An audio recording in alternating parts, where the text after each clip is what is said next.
Hey guys, কেমন আছো সবাই? আজকে আমরা একটু ঘুরতে বের হয়েছি সুন্দর একটা স্পেশাল জায়গা। সাথে আছে আমার দুজন বন্ধু এবং ছোট ভাই, যাদের সাথে আজকে আড্ডা ঘোরাঘুরি আর মজা হবে।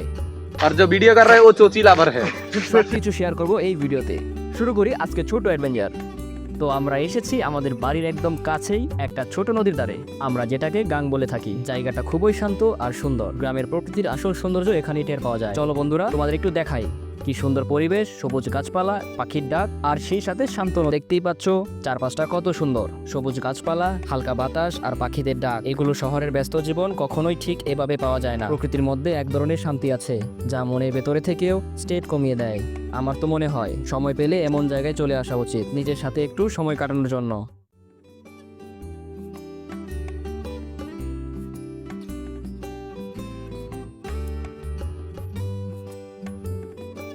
প্রকৃতি আমাদের অনেক কিছু শেখায়, ধৈর্য, শান্তি আর পরিবর্তনের সৌন্দর্য। গাছগুলো বছরের পর বছর দাঁড়িয়ে থাকে, কোনো অভিযোগ নেই, শুধু ছায়া দেয়, বাতাস দেয়। এই ছোট নদীটা হয়তো খুব বেশি গভীর নয়, কিন্তু এর বয়ে যাওয়া একটা ছন্দের মতো। এখানে দাঁড়িয়ে থাকলে মনে হয় জীবনের ছোট ছোট জিনিসগুলো আসলে সবচেয়ে মূল্যবান।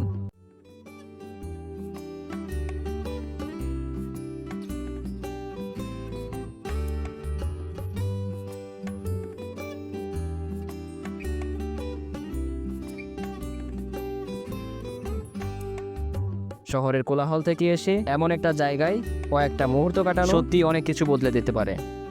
তো হ্যাঁ, এই ছিল আমার জীবনের প্রথম সংক্ষিপ্ত ব্লগ। জানি ভিডিওটা দেখে কিছু কিছু বন্ধু এখন হাসবে, টিজও মারবে, কিন্তু কি করবো বলো, একদম ফ্রিতে ঘুরতে গিয়ে 2-4টা ভিডিও না করলে কি চলে? তোমরা হাসো ঠিক আছে, কিন্তু সাবস্ক্রাইব করতে ভুলো না, কারণ সামনে আরো কাণ্ড হবে, গ্যারান্টি দিয়ে বলতে পারি। ভিডিও ভালো লাগলে একটা লাইক দিও, আর খারাপ লাগলেও দুঃখের কিছু নেই, আমি আবার আসবো।